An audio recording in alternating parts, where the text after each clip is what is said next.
बंगाल के वीरभूमि के तारापुर गांव में सर्वानंद अपनी पत्नी तथा 6 बच्चों के साथ रहते थे। 2 पुत्र और 4 पुत्रियां। बड़े पुत्र का नाम वामाचरण और दूसरा रामचंद्र। घर की माली हालत ठीक न थी। जैसे तैसे परिवार का भरण पोषण हो पाता था। बड़े पुत्र वामा का व्यवहार कुछ ऐसा था कि वह निर्बुद्धि जान पड़ता था। यहाँ तक कि उसके व्यवहार के चलते लोग उसे छेपा यानी कि पागल कहकर संबोधित करने लगे। परिवार की गुजर बसर जैसे तैसे हो ही रही थी कि अचानक एक दिन वामा के पिता ने दुनिया को अलविदा कह दिया। वामा के पिता के जाने के बाद उनकी माँ ने एक दिन कहा, बेटा अब सहन नहीं हो रहा, कहीं काम धंधा कर वरना सभी भूखों मरेंगे। माँ की आज्ञा मानकर वामाचरण नौकरी खोजने लगे। एक तो अशिक्षित, दूसरे ब्राह्मण होते हुए भी पूजा पाठ करना नहीं जानते थे। माँ तारा के अलावा कुछ नहीं आता था। भाग्य से मुलुटी गांव के काली मंदिर में नौकरी लग गई। भोग के लिए रसोई बनाना और पूजा के लिए फूल चुनना, यही उनका कार्य था। जो बालक कभी चूल्हे के पास भी नहीं गया, वह भोजन कैसे बनाता। कभी कच्चा तो कभी जल जाने की शिकायत होने लगी। लाचारी में पुजारी ने उसे केवल फूल संग्रह करने का काम सौंपा। मन लायक काम पाकर वामा प्रसन्न हो उठे। कुछ दिनों बाद यहाँ भी लापरवाही करने लगे। अक्सर उन्हें भाव समाधि होने लगी। उस वक्त वे पेड़ पर घंटों बैठे रहते। एक दिन पुजारी को कहीं जाना था। फूल लाने में देर होते देख वे बाग में आकर वामा वामा चिल्लाने लगे। वामा की ओर से कोई आवाज़ ना पाकर बाग के भीतर आकर उन्होंने देखा कि वे एक पेड़ पर चुपचाप बैठे हैं। पुजारी ने एक नौकर को बुलाकर कहा, उसे ऊपर से घसीट ला। नीचे आने पर भी उनमें कोई परिवर्तन नहीं हुआ। चेहरे पर पानी के छींटे पड़ते ही उनकी समाधि टूट गई। होश में आकर उन्होंने कहा, पुजारी जी आज ढेर सारे फूल लाया हूँ। फूल लेकर पुजारी जी ने जल्दी से पूजा समाप्त करने के बाद कहा, भोग तू चढ़ा देना। वामा ने कहा, भक्तिहीन पूजा के बाद मैं भोग नहीं चढ़ा सकता। छोटा मुंह बड़ी बात सुनकर पुजारी जी को क्रोध आ गया। उसी दिन पुजारी ने वामा को नौकरी से निकाल दिया। इसके बाद वामा खेती का काम करने लगे। वहाँ भी उन्हें असफलता मिली। परिवार का बोझ कम करने की गरज से माँ ने अपने पुत्रों को अपने भाई के यहाँ भेज दिया। उनकी माँ राजकुमारी ने जिस उद्देश्य से इन्हें भेजा था वह पूरा ना हो सका। मामा तो सीधे थे, पर मामी इन दोनों भाइयों को फूटी आंख से भी नहीं देखना चाहती थी। वामाचरण को गाय चराने का काम दिया गया। गौशाले से गाय लेकर वह मैदान में चले जाते और मैदान में छोड़कर स्वयं एक पेड़ के नीचे बैठ जाते। एक दिन गायों को छोड़कर भावावेश में आकर हरि बोल गाते हुए नाचने लगे। वामाचरण ये भूल गए कि पास ही किसानों के खेत हैं, जहां जाकर छुट्टा पशु फसल चौपट कर देंगे। अपने खेत में गायों को चरता देख किसानों ने वामा को डांटना शुरू किया। अंधा है क्या, गायों को छोड़कर नाच रहा है। बात वामाचरण के कानों तक नहीं पहुंची। वे देवी के प्रेमानंद में मग्न रहे। इधर किसान गायों को मारते हुए अपने खेतों से भगाने लगे। तभी वामाचरण ने चीखते हुए कहा, मुझे मत मारो भाई, मत मारो। मैं तो मामी की मार से त्रस्त हूँ। तिस पर तुम सब मारोगे तो मैं मर जाऊंगा।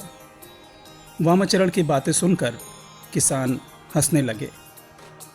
हम तो गायों को मार रहे हैं और यह कहता है कि मुझे मत मारो। पागल है। इस प्रकार की घटनाओं की शिकायत लगातार आने के कारण वामाचरण तथा उनके भाई रामचंद्र को मामी ने भगा दिया। जिस समय ये लोग तारापुर वापस आए, ठीक इन्हीं दिनों की बात है, ब्रजवासी कैलाशपति नामक एक सिद्ध कौल तारापीठ आए। यहाँ आकर वे सिद्धपीठ पर साधना करने लगे। वामा अक्सर इधर आया करते थे। ब्रजवासी के आकर्षण ने उन्हें यहाँ बुला लिया। एक प्रकार से वे ब्रजवासी के सेवक बन गए। ब्रजवासी उच्च कोटि के साधक थे, कभी कभी अपना चमत्कार भी दिखाते थे और लोग इसके चलते उनसे भयभीत भी रहते थे, परंतु श्रद्धा भी रखते थे। ब्रजवासी कैलाशपति के आकर्षण और संसार में मिल रही पीड़ा के चलते एक दिन वामा घर छोड़ देते हैं और कैलाशपति के पास शमशान में आकर रहने लगते हैं। उनकी माँ राजकुमारी मोहवश कभी कभी वामा से मिलने आती थी। कैलाशपति के तारापीठ आने के कुछ अरसे बाद एक उच्च कोटि के तंत्र साधक बाबा मोक्षानंद का भी तारापीठ आगमन हुआ। दोनों संतों ने इस सिद्धपीठ पर अपना डेरा जमाया। ब्रजवासी वामा के भीतर के आधार को जान चुके थे। उन्होंने निश्चय किया कि इसे दीक्षा देकर योग्य बनाऊंगा, तभी यह स्वयं को पहचान सकेगा। ब्रजवासी और स्वामी मोक्षानंद कुटिया के सामने बैठे प्रायः धर्मालोचन किया करते थे। वामा एक और चुपचाप बैठे उनकी बातें सुना करते। वामा को उनकी बातें समझ नहीं आती थी। बातचीत करते समय एक दिन ब्रजवासी ने अपने सहयोगी मोक्षानंद से कहा, वामा सत्यवादी, सरल और साहसी है। इसके भीतर लज्जा, घृणा या भय नहीं है। इसे दीक्षा देने की जरूरत नहीं जान पड़ती। वेदांत की बातें सुनाते जाओ, आगे कभी इसका अभिषेक कर दिया जाएगा, तब इसकी पूर्व स्मृति अपने आप आ जाएगी। उस वक्त यह स्वयं ही जान लेगा कि ये क्या है। इसे बताने की जरूरत भी नहीं पड़ेगी। इसके बाद वामा की ओर देखते हुए उन्होंने कहा, कल से मोक्षानंद तुम्हें वेद पढ़ाएंगे, मन लगाकर सुनना। दूसरे दिन से वेद पाठ का कार्यक्रम प्रारंभ हुआ और कृष्ण त्रयोदशी के दिन पाठ समाप्त हुआ। वामा को भिक्षाटन के लिए भेजा गया। आज उनका अभिषेक होना था। रसोई बनाकर वामा ने तारा माँ को भोग लगाया और प्रसाद गरीबों में वितरित किया। शाम के समय ब्रजवासी वामा को अपने साथ शमशान भूमि लेकर गए। सहसा वामा ने देखा, घोर अंधकार के मध्य एक बीज मंत्र प्रकट हुआ। इस दृश्य को देखकर वे चकित रह गए। बीज मंत्र पाते ही उनके सारे शरीर में आनंद की लहरें हिलोरे लेने लगी। ब्रजवासी ने एक सेमल वृक्ष के नीचे उन्हें बिठाया और कहा, तुम्हें जो बीज मंत्र मिला है, यहाँ बैठकर उसका जप करते रहो। डरना मत, मैं सामने मंदिर में ही हूँ। गुरु के कहे अनुसार वे बैठकर जप करने लगे। चारों ओर भीतजनक शब्द और अद्भुत दृश्य देखकर उनका मन चंचल होने लगा। इसी समय एक नारी अट्टहास करती हुई उनके सामने आकर खड़ी हो गई। उसकी लाल जीभ और बिखरे हुए बालों को देखकर वामा इतना डर गए कि जप छोड़कर सीधे मंदिर की ओर भागे। वामा को आसन छोड़कर आते देख ब्रजवासी ने पूछा, क्या हुआ रे, भाग क्यों आया?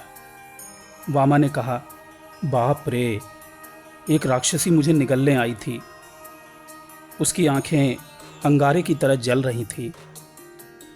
ब्रजवासी ने कहा, बड़ा डरपोक है, चल दिखा कहाँ है तेरी राक्षसी। शमशान के निकट आने पर कहीं कोई दिखाई नहीं दिया। उसे पुनः आसन पर बैठाते हुए ब्रजवासी ने कहा, डरना मत, मैं मंदिर में हूँ। गुरु से आश्वासन पाकर वामा इस बार दृढ़ होकर आसन पर बैठ गए। थोड़ी देर बाद हाथी और शेर का गर्जन सुनाई देने लगा। ठीक उसी समय मंदिर की ओर से आवाज आई, माँ भय, माँ भय। रात के शेष पहर में वामा का शरीर समाधिस्थ हो गया। सहसा मधुर मातृकंठ सुनते ही उनकी आंखें खुली। आसपास किसी को ना देखकर वामा का अंतर रो पड़ा। वे कहने लगे, कहाँ हूँ माँ? तुरंत आवाज़ आई, मैं तेरे पास ही हूँ वत्स, तू रो क्यों रहा है? मैं तो युग युगांतर से सेमल वृक्ष के रूप में यहीं रहती हूँ। पहर काल बाद यह वृक्ष स्वतः गिर जाएगा। वामा ने पूछा, ऐसा क्यों होगा माँ? तुरंत आवाज़ आई, चिंता करने की ज़रूरत नहीं। शिला रूप में मैं यहाँ रहूँगी और अपना कुछ अंश तुझे दूंगी। धीरे धीरे पौ फटने लगी। मंदिर की ओर जाते हुए साधना के माध्यम से वामा को यह ज्ञात हुआ कि वह पूर्व जन्मों में क्या थे। यहाँ तक कि उन्हें अपने इस आसन को भी पहचानने में देर न लगी। एक दिन दोपहर की बात है। ब्रजवासी के लिए वामा ने चिलम तैयार की। तंबाकू पीने के बाद ब्रजवासी ने चिलम एक ओर रख दिया। इसके बाद दोनों व्यक्ति नींद के झोंके में झूमने लगे। उसी तंद्रातुर स्थिति में वामा ने देखा कि उनके सामने एक कुमारी वेश में तारिणी देवी सामने आकर खड़ी हो गई है। वामा को पुकारते हुए बोली, तू सो क्यों रहा है? कैलाशपति की चिलम लेकर आटला गांव चला जा और वहां के पुआल पर फेंका। लंका कांड का मज़ा आ जाएगा। लंका कांड का मज़ा? यानी मैं हनु बनूंगा? इस कल्पना से वे प्रसन्न हो उठे। जब माँ आज्ञा दे रही हैं तब देर क्यों? कैलाशपति की चिलम लेकर वे आटला गांव चले गए। गर्मी का मौसम, दोपहर के वक्त लोग खा पीकर अपने अपने घर में आराम कर रहे थे। सहसा गांव में हलचल मच गई। पुआल के ढेर में आग लग गई। तेज हवा के कारण झोपड़ियां भी जलने लगी। इधर इस आग को देखकर प्रसन्नता से उछलते हुए वामा चिल्लाने लगे, मैं हनुमान हूँ, लंका में आग लगा दी। तारा माँ को बड़ी प्रसन्नता हो रही है। इधर गांव के लोग तालाब तथा कुएं से पानी लाकर आग बुझाने में जुटे हुए थे। इस बात को सुनते ही सभी क्रोधित हो उठे। समझते देर न लगी कि यह आग अपने आप नहीं लगी है, बल्कि वामा ने लगाई है। फिर क्या पूछना, वामा को इतना मारा गया कि वो बेहोश हो गए। इसके बाद उन्हें उठाकर जलती हुई आग में फेंक दिया गया। क्रोध में आकर लोगों ने वामा की हत्या कर दी। बाद में बड़े बूढ़ों के फटकारने पर लोगों को होश आया। आग बुझाए जाने पर लोगों ने वामा की लाश को खोजने की कोशिश की। कहीं कोई अवशेष ना मिला। उन्हें आश्चर्य हुआ कि एक लाश जलने में 8 मन लकड़ी लगती है। कई घंटे जलने पर भी कुछ न कुछ अंश बच ही जाता है, और यहाँ तो कुछ भी नहीं है, जबकि लोग आग को बुझा चुके हैं। इसी समय उधर से मोक्षदानंद तारापीठ की ओर जा रहे थे। भीड़ देखकर उन्होंने कारण पूछा तो पता चला कि गांव में वामा ने आग लगा दी थी। मोक्षानंद ने पूछा, आग में क्या खोज रहे हो? वामा आग लगाने के बाद इसी में कूद गया था। उसकी जली लाश को हम खोज रहे हैं। यह बात सुनकर मोक्षानंद हंस पड़े। एक वृद्ध ने पूछा, बाबा जी आप हंस क्यों रहे हैं?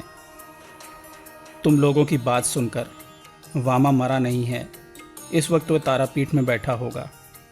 विश्वास ना हो तो जाकर देख लो। इतना कहकर मोक्षानंद चले गए। कुछ लोग इस बात का पता लगाने के लिए तारापीठ शमशान की ओर चल पड़े। इन लोगों ने उसे मार पीट कर आग में फेंक दिया था और वह गायब हो गया। तारापीठ कैसे पहुंचा? इतने लोगों को एक साथ देख वामा घबराकर तारा देवी के मंदिर में घुस गए। उन्हें समझते देर न लगी कि ये लोग फिर मारेंगे।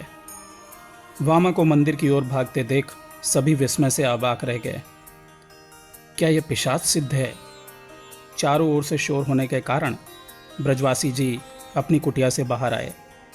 सारी बातें सुनने के बाद उन्होंने पुकारा, वामा बाहर आ। वामा डरते डरते बाहर आए। ब्रजवासी ने पूछा, क्या ये सच है कि तूने इनके गांव में पुआल में आग लगाई थी? हाँ। फिर तू बच कैसे गया?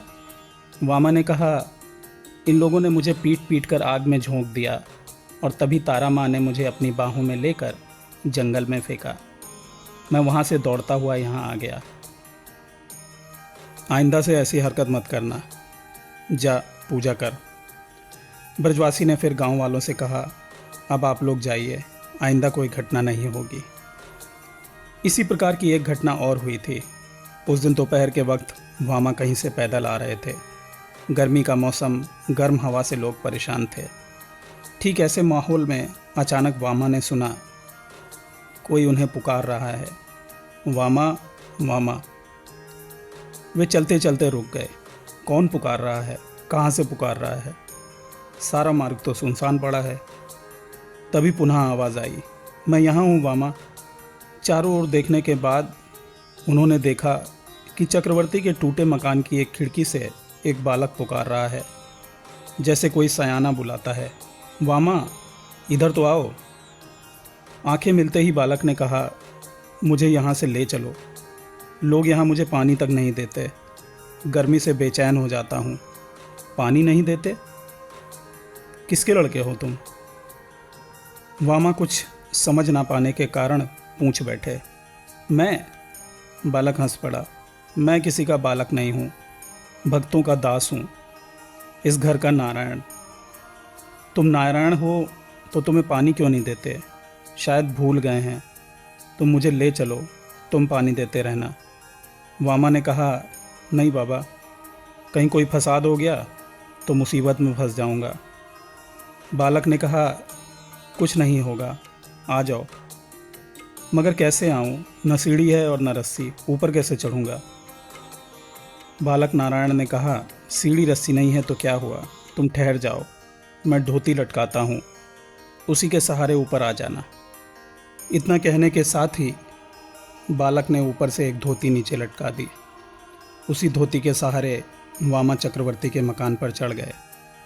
कमरे में जाकर देखा, चांदी के सिंहासन पर एक शालग्राम रखा हुआ है।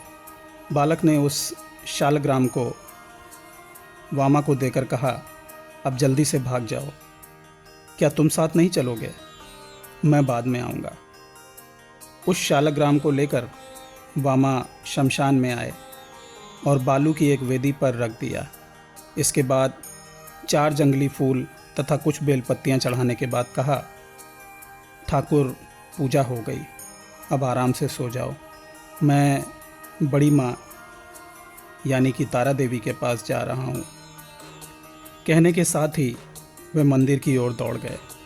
शालग्राम का कहीं अकेले में मन न लगे, इसलिए आसपास के अन्य कई देवी देवताओं को लाकर वेदी के पास रख दिया। चक्रवर्ती के घर से शालग्राम गायब हो गया है, यह समाचार तेजी से फैल गया। लोगों को संदेह हुआ कि हो ना हो यह कार्य वामा शेपा ने ही किया है। अपना संदेह मिटाने के लिए लोग शमशान में आए। इतने लोगों को साथ आते देख ब्रजवासी बाबा समझ गए कि वामा ने कुछ किया है। कारण का पता लगते ही उन्होंने वामा से पूछा। वामा ने कहा, हाँ गुरुजी, ठाकुर ने कहा तो मैं उन्हें ले आया, शमशान के पश्चिम में रखा है। ब्रजवासी ने कहा, यह गलत काम है, ऐसा नहीं करना चाहिए। वामा ने कहा, इसमें मेरा कोई दोष नहीं है, आजकल के देवता ही खराब हैं। मुझे मत मारो, मुझे मत मारो, मैं सच कह रहा हूँ, इसमें मेरी कोई गलती नहीं है। मंदिर के भीतर से वामा की आवाज़ आई, बदमाश कहीं का, बनता है साधु और कर्म ये हैं, इस पर कहता है कि माँ के कहने पर खाने लगा, सारा भोग झूठा कर दिया, चंडाल कहीं का। पुरोहित महाशय वामा चरण पर बरस रहे थे। भीड़ में से किसी ने कहा, इतना नहीं मारना चाहिए था, और वह भी दरबान के द्वारा। ब्राह्मण का लड़का है। पुरोहित बिगड़ उठा। कौन कहता है कि ब्राह्मण का लड़का है? जो आदमी कुत्ता सियार के साथ एक पत्तल में खाता है वह चंडाल ही है। अब मंदिर में दिखाई दिया तो टांगे तोड़ दूंगा। पुरोहित को आपे से बाहर देखकर भीड़ में से कोई कुछ नहीं बोला। राजा का पुरोहित है, कौन झगड़ा मोल ले। उधर नाटोर राज्य की महारानी अन्नदा सुंदरी ने स्वप्न में देखा, तारापीठ की शिलामयी देवी मंदिर छोड़कर चली जा रही हैं। उनका चेहरा उदास है, आंखों में आंसू भरे हुए हैं, पीठ पर रक्त के दाग हैं।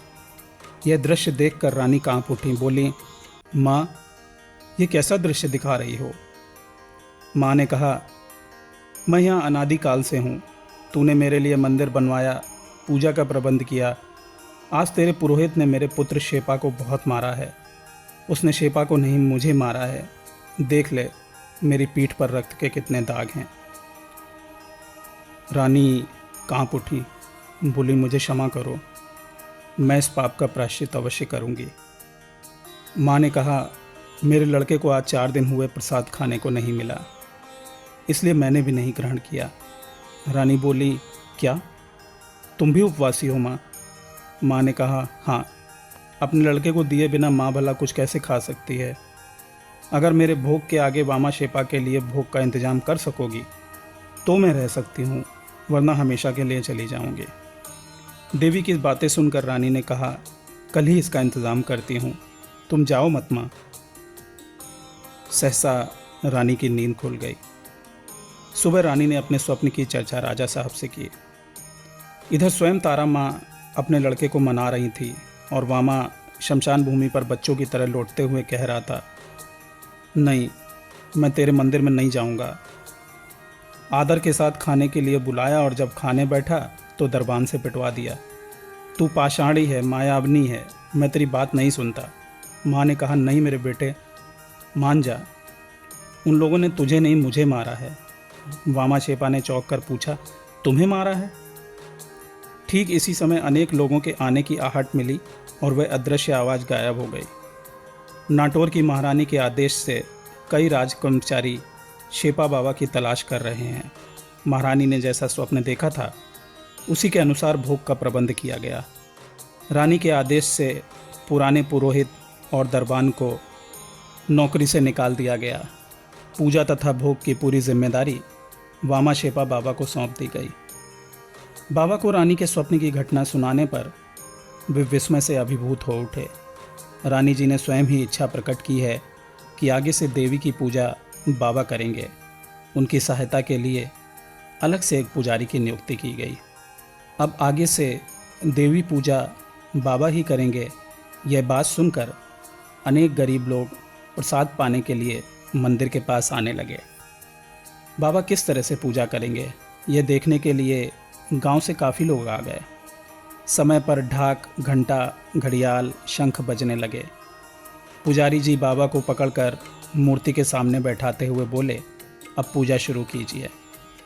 बाबा आसन पर बैठने के बाद बोले, आज मेरी बेटी पेट भर कर खाएगी, कई दिनों से भोजन नहीं मिला। पर खाएगी कैसे?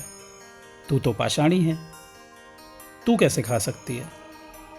इसके बाद आओ देखा ना ताओ, लगे स्वयं ही भोजन करने। लोग अवाक होकर बाबा की कार्यवाही देखते रहे। भोजन करने के बाद उन्होंने कहा, कहाँ हो काला चांद काका? चलो अब बलिदान करो। घातक के गंडासे पर 2 फूल चढ़ाकर बकरे का बलिदान किया गया। इसके बाद बाबा ने कहा, यह ले चना सुंदरी और शरबत, माँ खा ले। इस प्रकार उनकी पूजा संपन्न हो गई। भोग के बाद चंदन मिश्रित फूल और बेल की पत्तियाँ शिला मूर्ति की ओर फेंकते हुए बोले, यही रही फूल और बेल की पत्तियाँ। एक एक फूल फेंकते जा रहे थे और गाली बकते जा रहे थे। लोगों ने आश्चर्य के साथ देखा कि फेंके गए सभी फूल अपने आप देवी के गले में माला के रूप में परिणित हो गए। बाबा की मंत्रहीन पूजा अपने ढंग की अकेली थी। बाबा नित्य पूजा नहीं करते थे। जब मन में आया पूजा करने आए, वरना कई दिनों तक गायब रहते थे। बाबा को साधक बनते देख ब्रजवासी कैलाशपति तथा बाबा मोक्षानंद तारापीठ से काशी चले गए। वहाँ से कई स्थानों की यात्रा करते रहे। एक दिन मोक्षानंद ने देखा कि ब्रजवासी नहीं है। उन्होंने सोचा कि शायद वे तारापीठ चले आए हैं। यहाँ आने पर भी वे नहीं मिले। वामा शेपा से पूछने पर उन्होंने जवाब दिया, मेरे श्री गुरु बाबा शून्य में लीन हो गए हैं। न जाने क्या सोचकर मोक्षानंद फिर कहीं नहीं गए। स्थायी रूप से यहीं रहकर वे साधना करते रहे। बाद में माँ के आंगन में उन्होंने अपना शरीर त्याग दिया। मोक्षानंद को वामा शेपा वेदज्ञ बाबा कहते थे। वहीं उनकी समाधि बना दी गई। उस दिन भयंकर आंधी आई और थोड़ी देर बाद मूसलाधार पानी बरसने लगा। हवा के साथ साथ मेघ गरज रहे थे। बिजली चमक रही थी। नदी में न जाने कितनी झोपड़ियां और पशु प्रखर धारा में बहते हुए जा रहे थे। ठीक इसी समय कुछ लोग शव लेकर शमशान में आए। यह शव बाबा की माँ राजकुमारी देवी का था।